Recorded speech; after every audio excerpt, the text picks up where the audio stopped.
اور کچھ لوگ اتنے پر امید ہوتے تھے کہ ان کا چہرہ روشن ہوتا تھا، وہ بار بار کہتے میرے رب کی رحمت سب سے بڑی ہے، وہ ضرور مجھے معاف کرے گا، میں اس سے معافی لے کر لوٹوں گا، خالی ہاتھ نہیں لوٹوں گا۔ اور دونوں حالات کمال کی ہوتی ہے، دونوں اللہ کے قریب کرنے والی ہوتی ہے۔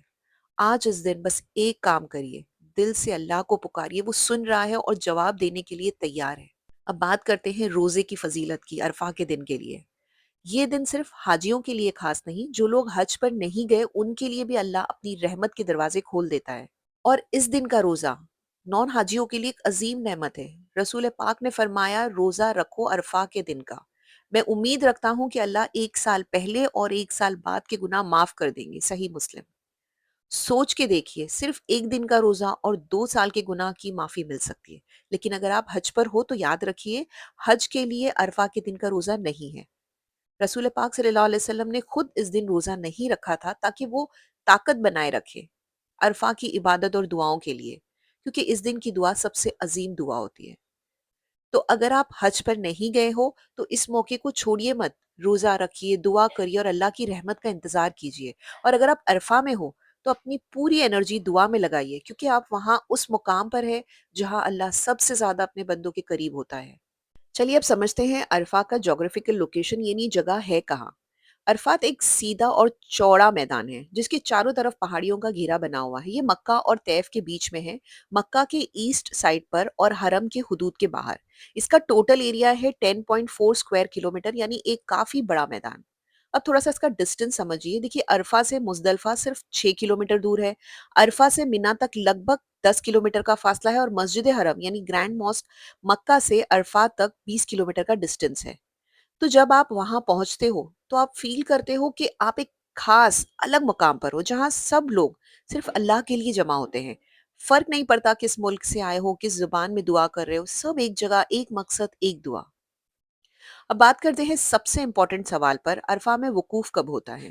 رسول پاک صلی اللہ علیہ وسلم نے عرفہ میں دعائیں کی تھی زوال کے بعد سے لے کر مغرب تک، یعنی جب دھوپ بالکل سر کے بیچ سے ڈھل جائے تب سے لے کر مغرب کی اذان تک آپ کا پورا فوکس ہونا چاہیے دعا اور عبادت پر۔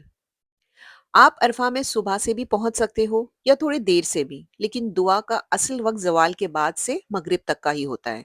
یہی وقت ہے جب آپ کو اپنی زندگی کی سب سے گہری، سب سے سچی دعائیں مانگنی چاہیے۔ لیکن ایک ضروری بات، آپ کو اپنے گروپ کے ساتھ رہنا ہے، ان کا جو سکیڈیول ہے ٹرانسپورٹ کا، موومنٹ کا، اس کو فالو کرنا ہے۔ My dear brothers and sisters, اب ہم بات کر رہے ہیں ایک ایسی جگہ کی جو یوم عرفہ کے دن ہر حجاج اکرام کے دل کے بہت قریب ہوتی ہے، مسجد نمرہ۔ یہ وہی جگہ ہے جہاں نبی محمد صلی اللہ علیہ وسلم نے اپنا تاریخی حجۃ الوداع کے وقت خطبہ دیا تھا، اور آج بھی اس مسجد میں عرفہ کے دن ظہر اور عصر کی نماز جمع کر کے پڑھی جاتی ہے، ایک ہی اذان اور 2 اقامت کے ساتھ۔ اس دن کا خطبہ عرفہ کا واز اسی مسجد سے لائیو براڈ کاسٹ بھی ہوتا ہے پوری دنیا میں۔ آپ اسلامک ٹی وی یا چینلز پر اسے سن سکتے ہو۔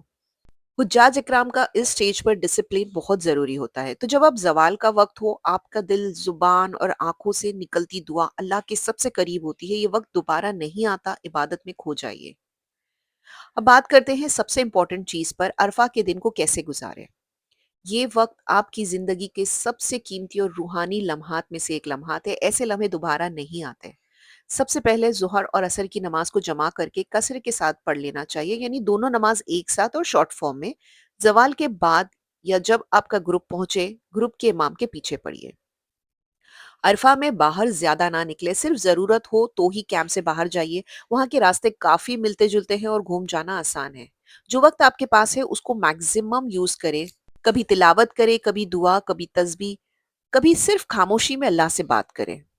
تھوڑی دیر کھڑے ہو جائے پھر بیٹھ جائے، عبادت کو ڈائیورسیفائی کرے تاکہ بورڈم یا فٹیگ فیل نہ ہو۔ یاد رکھیے یہ وقت چھوٹا ہے لیکن اس کا اجر زندگی بھر کے لیے ہے۔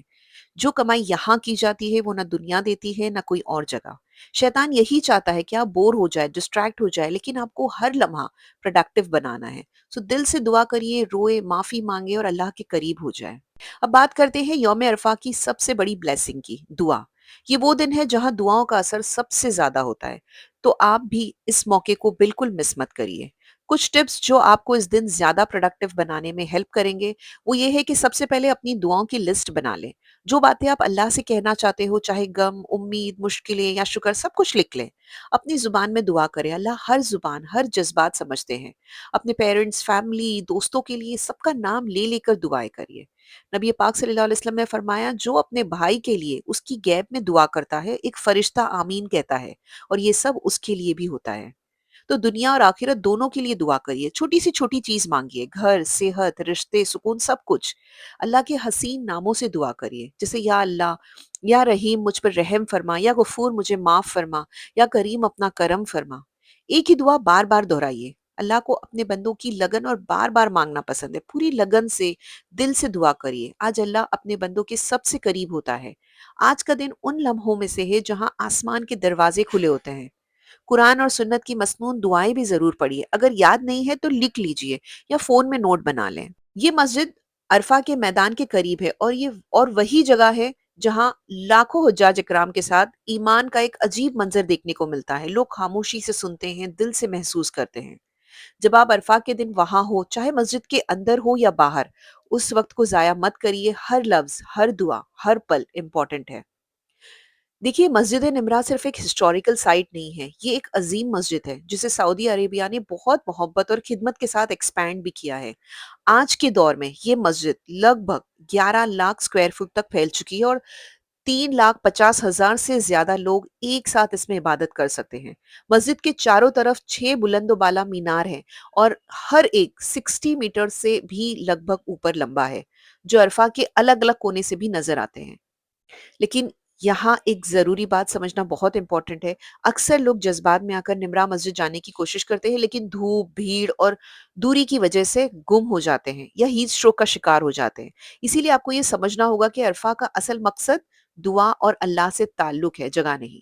آخر میں یاد رکھیے، عرفہ کا دن ایک دعائیں قبول ہونے کا وقت ہے۔ آپ جہاں بھی ہیں وہی اللہ کے قریب ہے۔ اب ایک بہت امپورٹنٹ بات، عرفات کی پہاڑ پر چڑھنا نہ سنت ہے نہ ضروری۔ لوگ جذبات میں آ کے پہاڑی پر چڑھ جاتے ہیں، لیکن یاد رکھیے، ہمارے پاک محمد صلی اللہ علیہ وسلم نے نہ کبھی اس پہاڑی پر چڑھائی کی تھی، نہ ہی ان کے صحابہ نے۔ اسی لیے پہاڑی پر چڑھنے کا شرعی حکم نہیں ہے۔ آپ خود کو دھوپ اور بھیڑ میں مصیبت میں ڈال سکتے ہیں۔ گم ہونے یا ہیٹ سٹروک کا خطرہ بھی بڑھ جاتا ہے۔ ہمارے نبی صلی اللہ علیہ وسلم نے فرمایا، میں یہاں کھڑا ہوں لیکن پورا عرفات کھڑے ہونے کی جگہ ہے۔ اسی لیے اپنے کیمپ کے اندر بھی عبادت کرے، گروپ کے ساتھ رہنا بہت ضروری ہے۔ اپنا وقت دعا، ذکر اور توبہ میں گزاریے۔ یہ وقت قیمتی ہے اور آپ کو چھوڑ کر چلا جائے گا، تو اسے غفلت میں مت گوائیے۔ تو یاد رکھیے، یوم عرفہ ایک رحمتوں، مغفرتوں اور دعاؤں کا ایک ایسا سیزن ہے جس میں اللہ تعالیٰ ہر ایک سنسیئر بندے کی پکار سنتا ہے۔ یہ وقت دوبارہ نہیں آئے گا۔ نہ تھکن کو ایکسکیوز بنائیے، نہ ہیٹ کو، نہ رکاوٹ کو۔ دل سے دعا کریے، عبادت میں کھو جائیے، اور اس دن کو اپنی زندگی کا ایک نیا موڑ بنائیے۔ آخر میں بس اتنا یاد رکھیے، حج صرف ایک سفر نہیں، ایک زندگی کی تجدید ہے، اور عرفہ اس سفر کا وہ مقام ہے جہاں گناہوں کا بوجھ ہلکا ہوتا ہے اور روح پاک ہوتی ہے۔ may اللہ ایکسیپٹ یور حج، یور دعاز، اینڈ آپ جب واپس آؤ تو ایسے واپس آؤ جیسے کوئی نومولود بچہ اس دنیا میں آتا ہے۔ اللہ آپ کی تمام پریشانیوں کو، مصیبتوں کو دور کرے اور آپ کا حج قبول فرمائے۔ مجھے اور میری فیملی کو بھی اپنی دعاؤں میں خاص یاد رکھیے۔ ملتے ہیں نیکسٹ ویڈیو میں۔ ٹل دین ٹیک کیئر۔ السلام علیکم۔